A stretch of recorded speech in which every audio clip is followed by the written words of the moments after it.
사랑하는 하나님, 저는 그리스도인으로 이번 한 해 하나님 앞에 살아가면서 하나님 앞에서 우리에게 주시는 행복이 무엇인지를 경험하며 시시때때로 경험하며 살아가고, 우리는 하나님께서 이 땅에 하나님의 소원을 이루기 위해서 세워주신 하나님의 교회로서 주님, 단 한순간도 머물러 있거나 서 있는 것이 아니라 끊임없이 하나님 앞에 움직이며 살아가 볼 수 있는 2023년이 되도록 주님께서 도우시고 인도하여 주옵소서. 사랑하는 하나님, 우리가 가지고 있는 감정들에 흔들려 하나님이여 그 자리에 머물러 있는 것이 아니라 하나님께서 나의 삶에 주시는 그 하나님의 음성, 우리 주님께서 나에게 내가 너를 사랑한다 이야기하시는 주님의 음성에 귀 기울이고 하나님 앞으로 한 걸음씩 걸어가 볼 수 있는 하나님의 사람이 될 수 있도록 주여 도우시고, 하나님의 교회가 될 수 있도록 주님께서 도우시고 인도하여 주시기를 소망합니다.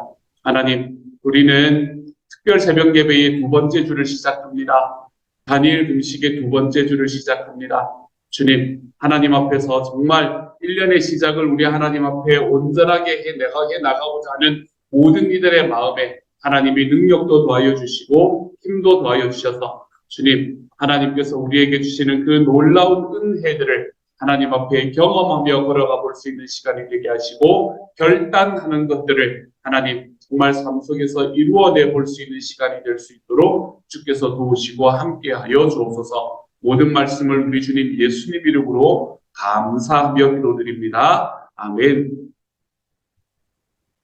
아멘.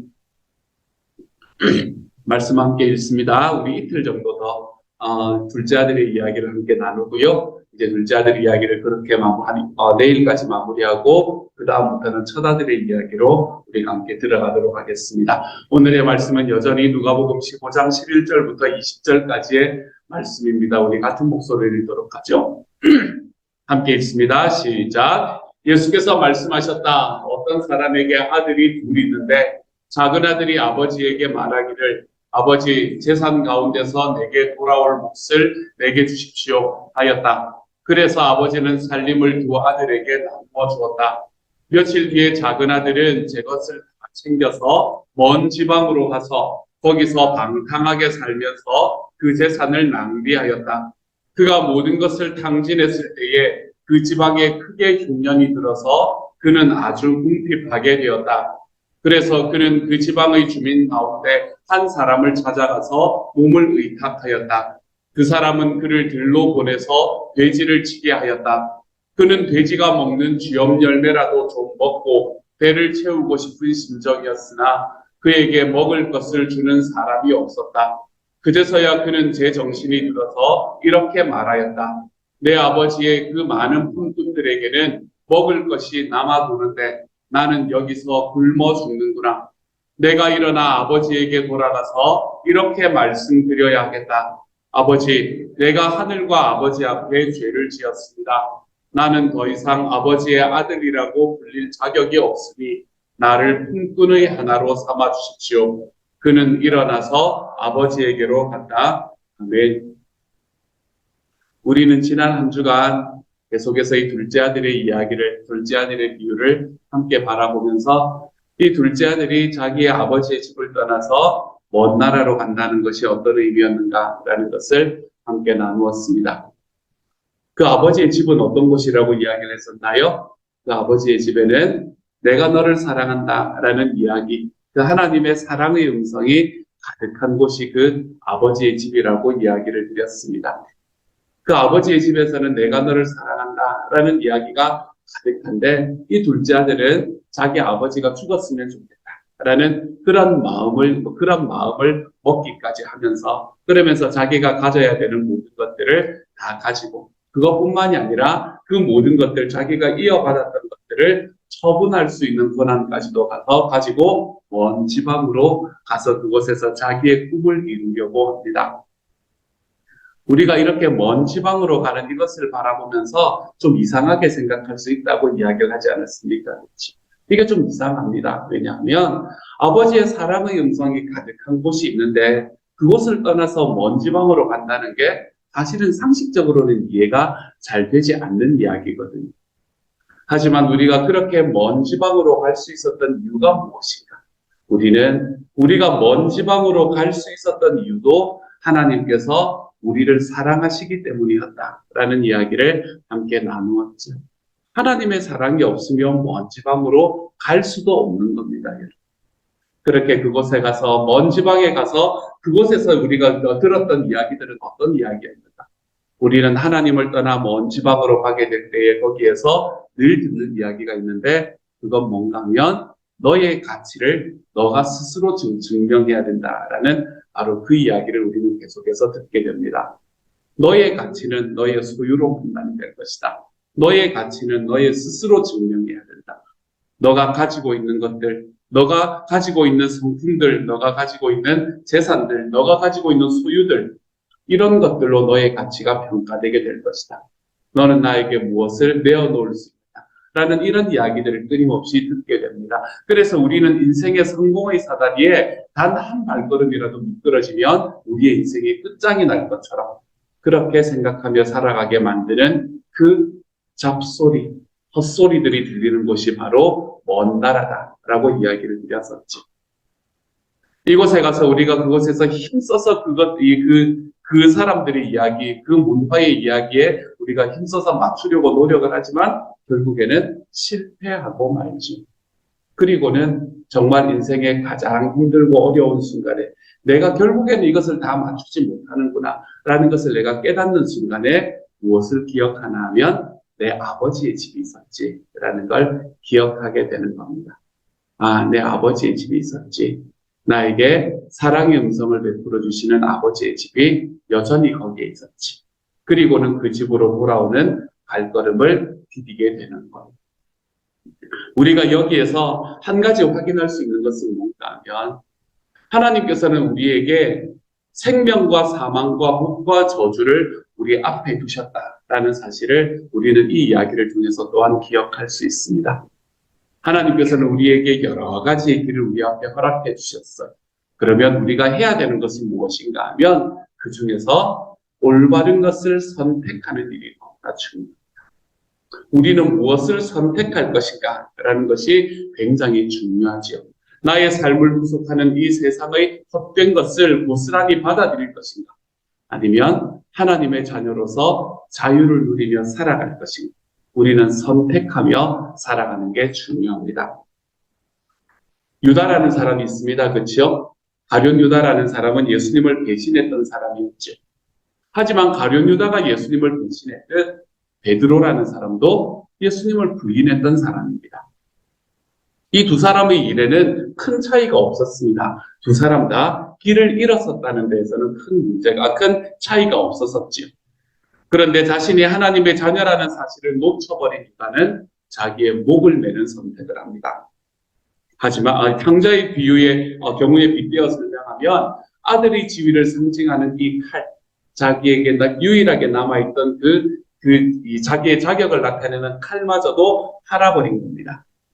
반면에 베드로는 절망의 수렁에 빠져 허우적거리면서도 스스로 자기가 하나님의 아들이라는 생각을 포기하지를 않았습니다.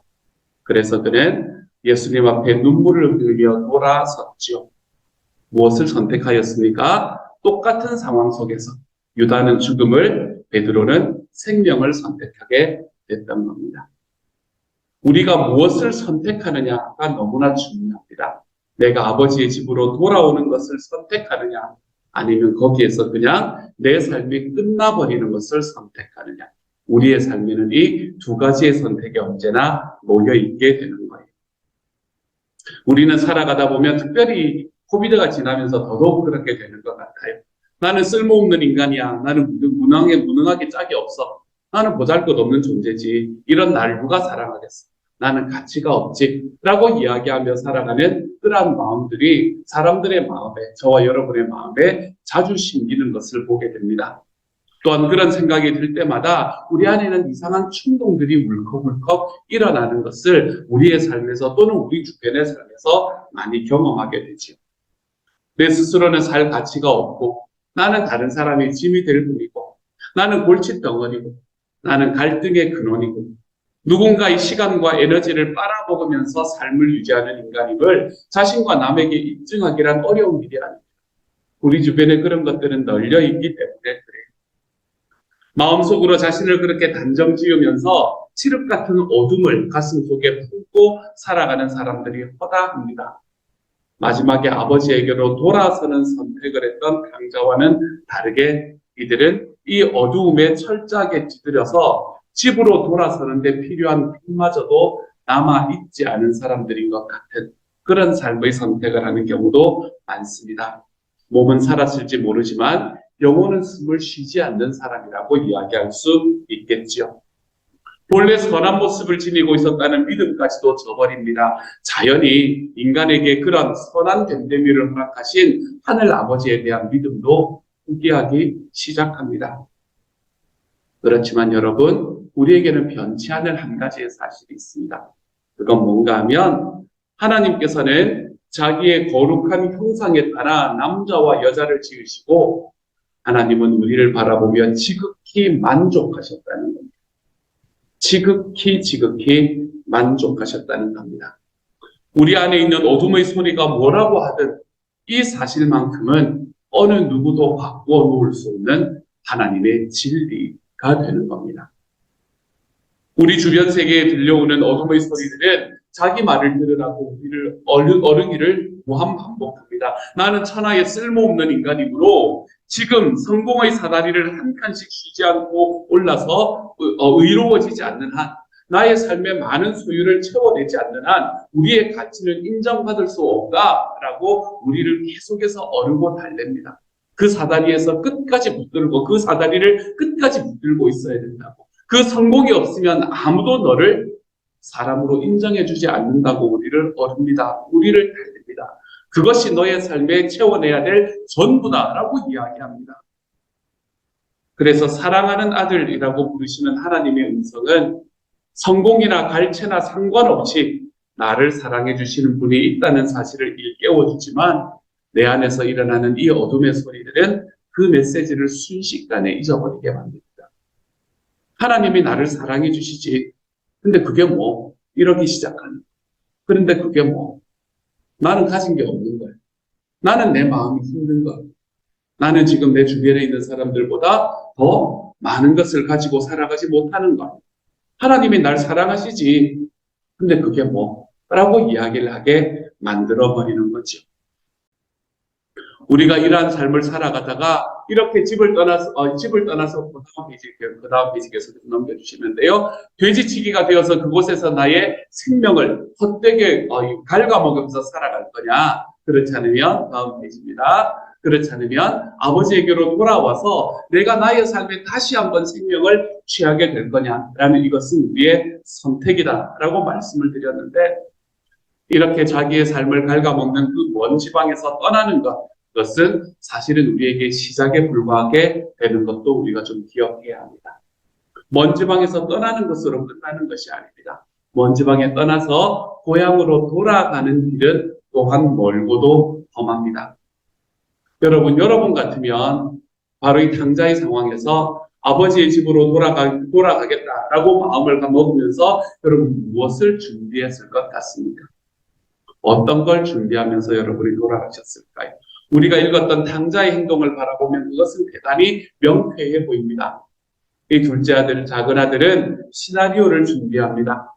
자기가 아들의 지위를 가지고 있었음을 기억해내고 발길을 돌리면서 그가 했던 말, 그걸 바라보면 그가 어떤 시나리오를 썼을지를 우리에게 보여줍니다. 그는 이렇게 말하지요. 내가 일어나 아버지에게 돌아가서 아버지, 내가 하늘과 아버지 앞에 죄를 지었습니다.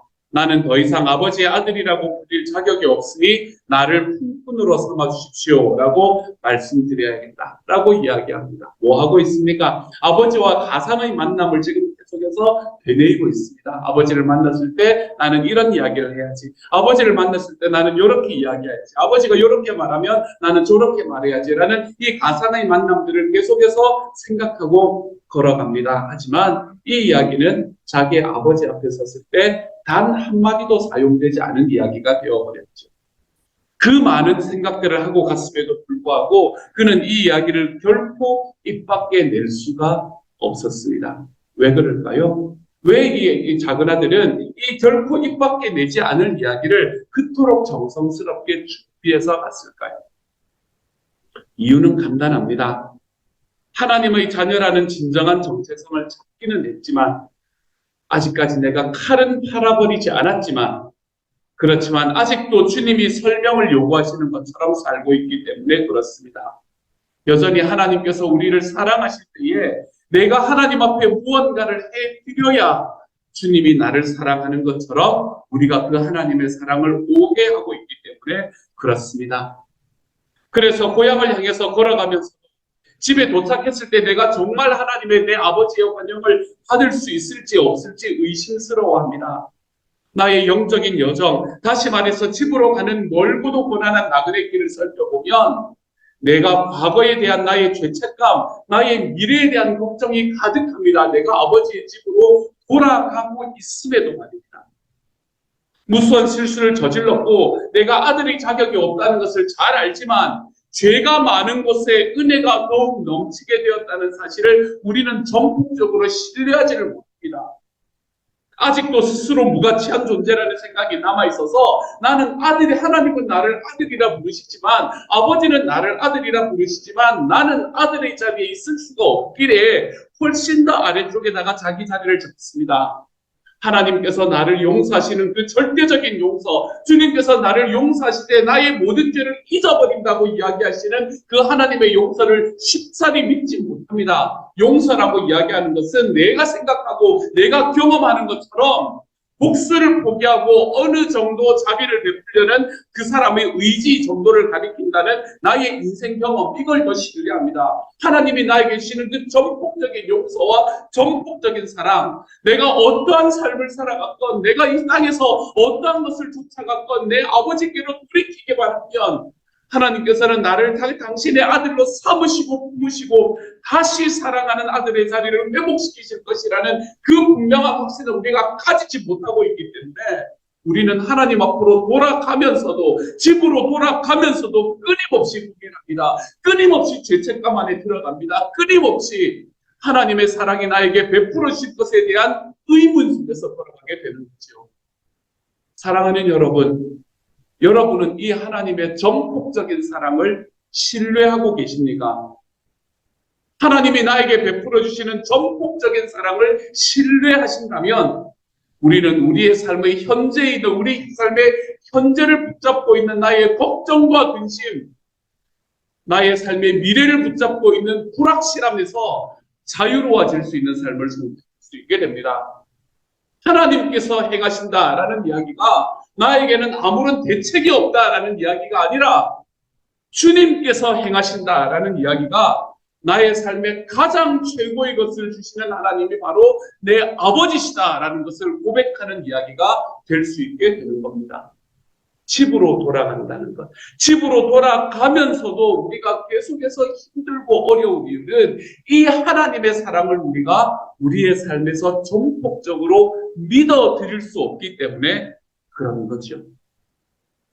세상을 살아가며 체험적으로는 내가 사면 초가에 부닥친 상황을 돌파할 수 없음을 인정하고 내가 낯선 땅에서 불황자로 보내느니 아버지의 집으로 돌아가서 좋은 대접이라도 받는 게 낫겠다고 고백하면서도 여전히 우리는 그 사랑을 의심하는 마음을 거두지 못하는 겁니다. 한편으로는 나는 아버지의 자녀라는 생각을 하면서도 다른 한편으로는 나는 아들이라는 소리를 들을 자격이 없으니 일꾼 신분으로라도 목숨을 연명해야 되겠다라고 다짐합니다. 내 마음에 뉘우치는 마음이 있지만 아직도 용서하시는 하나님의 한없는 사랑에 기대는 그런 회개는 아닙니다. 어떻게 하든 내가 살아남을 길을 좀 찾아보려는 자기중심적인 고백, 우리의 회개는 이 정도에 머물러 있을 때가 많습니다. 쉽게 설명하자면 이런 겁니다. 맞아, 내 힘으로는 안 되지. 하나님만이 내게 남아있는 유일한 대안이야. 그러니 내가 주님께 가서 용서를 구해야겠어. 가능한 한 가벼운 처벌만 받고 끝났으면 좋겠다.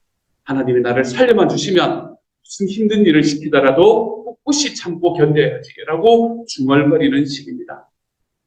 하나님은 아직도 우리에게 우리가 죄를 지었을 그때에, 내가 하나님 앞에 잘못했을 그때에 여전히 나에게 벌을 내리시는 분으로 우리의 마음에는 자리 잡혀 있습니다.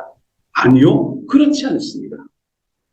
하나님은 저와 여러분이 어떠한 삶을 살아갔건 내 주님 앞으로 돌이키고 내 하나님의 음성에 귀를 기울이고 내 아버지 집으로 돌아오는 선택을 하는 그때에 내 아버지이신 내 하나님은 내가 너를 그때부터 지금까지 단 한순간도 빠짐없이 사랑하고 있었다라고 이야기하시는 분이 바로 우리 주님이십니다. 하나님은 우리를 용서하시되 내가 생각하는 것처럼 그냥 조금 넓은 마음을 가져주고 조금 더 자비로운 마음을 가져주고 누군가의 죄를 조금 용서해주는 이런 관계가 아니라 하나님께서는 우리의 삶에 있는 죄를 용서하시되 잊어버릴 때까지 용서하시겠다고 이야기하시는 분이 바로 내 하나님이십니다. 하나님은 나를 회복시켜서 나의 자녀의 지위를 온전히 회복시켜주고 싶어 하시는데 도리어 우리 편에서 나는 자꾸 종으로 살겠다. 하나님, 나는 자격이 없으니까 종으로 살겠다. 우리는 고집을 부리며 하나님 앞에 살아갑니다. 그때 우리가 주님의 집으로 돌아가는 길이 멀고도 험해지는 겁니다. 사랑하는 여러분, 사랑을 받지 못한 사람은 사랑할 줄은 모릅니다. 내 아버지의 사랑이 어떤 것인지를 받지 못한 사람, 경험하지 못하는 사람은 사랑을 할 줄을 모르는 사람입니다. 내가 생각하고 내가 겪은 만큼만 우리는 사랑할 수 있고 용서할 수 있습니다. 그러므로 하나님께서 우리가 주님 앞으로 돌이킬 때에 나의 삶을 끝없이 안아주시는 그 하나님, 내가 어떤 곳에 얼마나 먼 곳에 가서 얼마나 오랜 시간을 보냈건 내 아버지께로 돌아가는 그 순간에 여전히 내가 살아있는 그 삶의 모습 그대로 나를 사랑하시겠다고 이야기하며 끝없이 나에게 사랑의 음성을 베풀어 주시는 그 하나님을 나의 삶에 어떠한 죄악이 있다 하더라도 예수 그리스도의 십자가로 인해 그 모든 죄를 내가 용서하겠다, 잊어버렸지 마, 너는 내 아들이야 라고 이야기하시는 이 하나님의 음성, 내 아버지의 집으로 돌아오는 과정 속에서 끝없이 경험하며 살아오는 저와 여러분이 되기를 소망합니다. 나의 자격이 없을 때에, 내가 자격이 없다고 생각하는 그때에도 주님은 나를 너는 내 아들이다 라고 이야기해 주시는 나의 아버지이시고, 다음 페이지 넘겨주시면 좋겠습니다. 그래서 우리가 주님 앞에 나아왔을 때에 우리의 삶을 안아주시는 분이 바로 내 아버지가 되어주시는 분이시고요. 사랑하는 여러분, 좀 기억하며 걸어가는 이번 한 해의 축복되기를 소망합니다. 우리에게 베풀어 주시는 하나님의 사랑은 저와 여러분이 생각하고 상상하는 그 정도가 아닙니다. 여러분, 우리는 하나님의 종이 되어서라도 우리의 목숨을 연명하는 그 정도의 사랑을 받고 살아가는 사람이 아닙니다. 나를 향해 전폭적으로 베푸시는 주님의 사랑의 음성, 이것에 우리의 마음이 열리고 우리의 귀가 열려 하나님이 나를 사랑하신다는 그 사실이 나의 삶이 하나님 앞에 다시 한번 돌아설 수 있는 힘과 능력이 되어 볼 수 있는 하나님입니다. 사랑하는 여러분, 저는 저와 여러분이 이렇게 하나님의 사랑을 더 우리 마음 깊이 받으며 살아가 볼 수 있는 주님의 사람이 되어 가시기를 우리 주님의 이름으로 축복합니다. 이 시간 같이 한번 기도하며 나아가십시다. 제가 한번 기도하지. 사랑하는 하나님, 내가 주님 앞으로 돌이켰지만 여전히 내 마음속에는 하나님의 그 전폭적인 사랑에 대해서 믿어드리지를 못합니다. 나 같으면 그렇게 하지 않겠는데 라는 생각이 우리의 마음을 사로잡아서 하나님의 사랑을 내 수준으로 끌어내립니다. 그래서 이제는 내가 아버지께로 돌아가기는 하지만 그동안 내가 지은 게, 내가 그동안 한 게 있는데 종 정도로 내가 그냥 죽지 않을 정도로만 그렇게 살아가도 되지 않겠냐. 그것만 해도 감지덕지하지. 이러면서 살아갑니다. 스스로 자기에게 주어지는 하나님 그 많은 권리들을 다 포기하면서 살아갑니다. 하나님께서는 나를 너는 나의 아들이다 이야기하시는데 우리는 아유 아들은 됐고요. 내가 나를 아는데요. 종이면 됩니다. 종이면 이렇게 이야기하며 살아갑니다. 사랑하는 주님, 하나님을 나의 능력 정도로 격화시켜 바라보지 않게 하여 주십시오. 지금도 여전히 나의 삶에 있는 어떠한 상황 속에서 내가 머물러 있건 하나님 나를 사랑한다고 끝없이 외치시는 주님의 이야기를 내가 주님께 돌아가기만 하면 내가 준비한 어떤 시나리오도 내가 준비했던 어떤 이야기도 하나님께 말할 기회를 주지 않으신 채 됐다. 이제 왔으니 된다. 너는 내 아들이야. 라고 이야기하시는 그 하나님, 내 아버지의 음성. 하나님의 우리의 삶으로 우리의 마음으로 경험하며 살아가는 이번 한 해가 되도록 주여 도와주옵소서. 모든 말씀 우리 주님 예수님 이름으로 기도드립니다. 아멘. 다니엘 금식 제8일입니다. 빈곤의 영을 끊는 금식 기도. 그런 다음에 내가 모든 사람에게 나의 영을 부어주겠다. 너희의 아들, 딸은 예언을 하고 노인들은 꿈을 꾸고 젊은이들은 환상을 볼 것이다. 요엘 2장 28절 말씀. 그런 다음에 어떤 일이 일어난 다음인가요? 요엘서는 메뚜기 떼가 날라와 곡식을 갉아먹어 황폐해진 밭으로 배고픈 백성들의 하소연과 먹을 것이 없는 가축들의 울부짖음으로 시작됩니다. 곡식도 가축도 없으니 주님께 바칠 제물도 빈약합니다. 그러나 기근과 눈물로 시작한 요엘서는 풍성한 열매와 수확, 예배의 기쁨으로 끝납니다. 도대체 중간에 어떤 일이 있었길래 이와 같은 빈곤과 기근이 풍년으로 바뀌어졌을까요? 지금이라도 너희는 진심으로 회개하여라. 나 주가 말한다. 금식하고 통곡하고 슬퍼하면서 나에게로 돌아오너라. 옷을 찢지 말고 마음을 찢어라. 요엘 2장 12절 말씀. 그렇습니다. 회개와 금식입니다. 금식이 유다 백성의 굳은 마음을 하나님께로 돌이키게 했습니다. 예수님은 돈과 하나님을 동시에 섬길 수 없다고 하셨습니다. 돈은 자꾸만 하나님 자리를 탐냅니다. 돈 자체는 악이 아닙니다.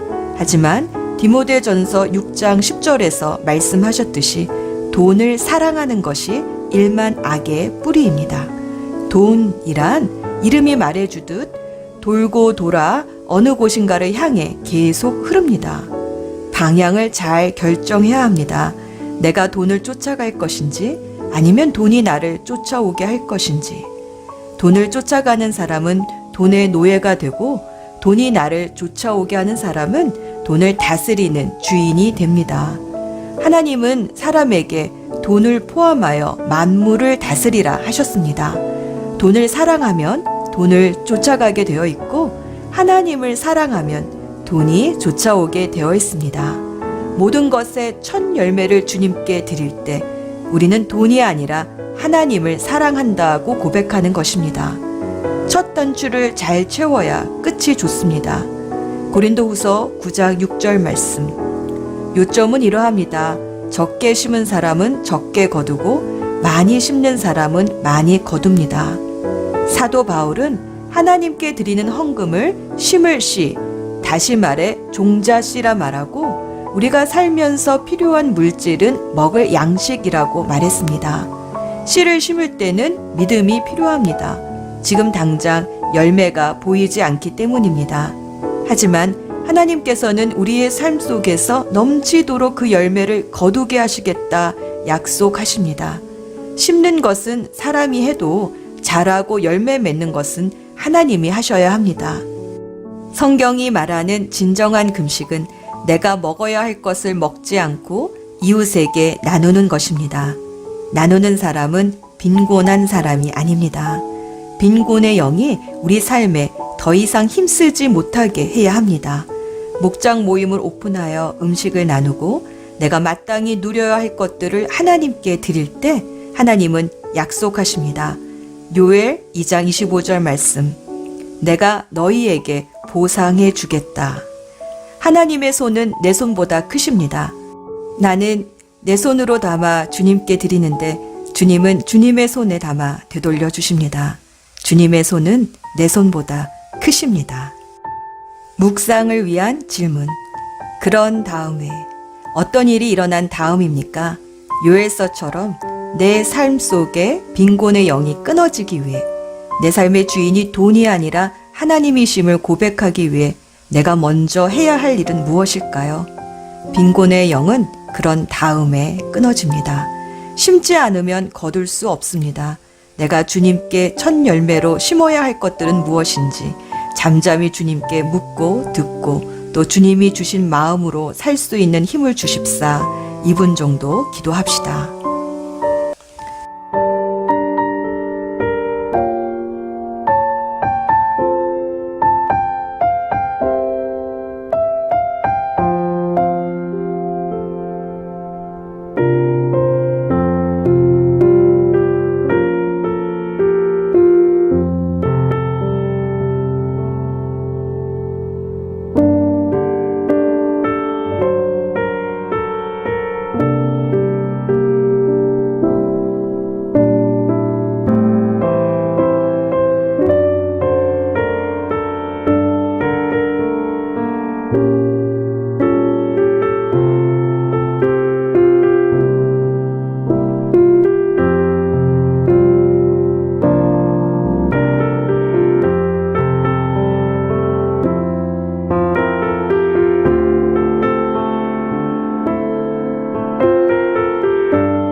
기도 포커스.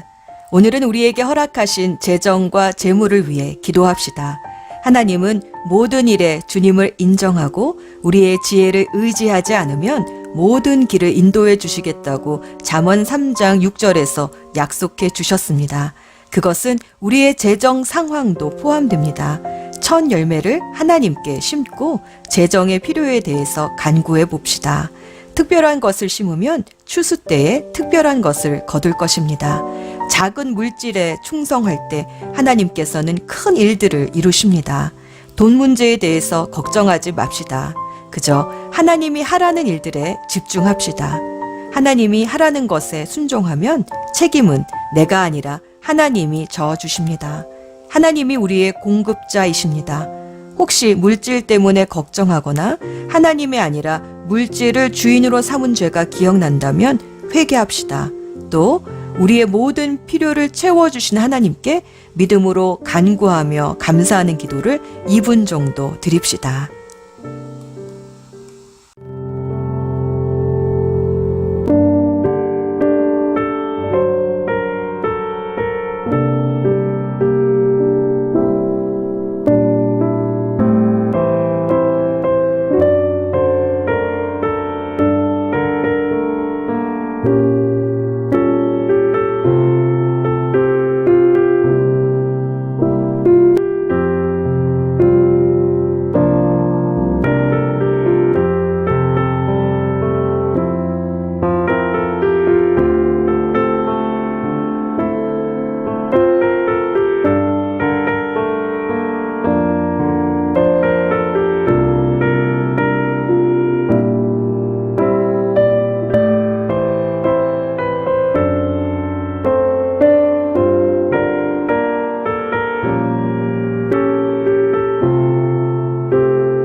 이제 마무리 기도합니다.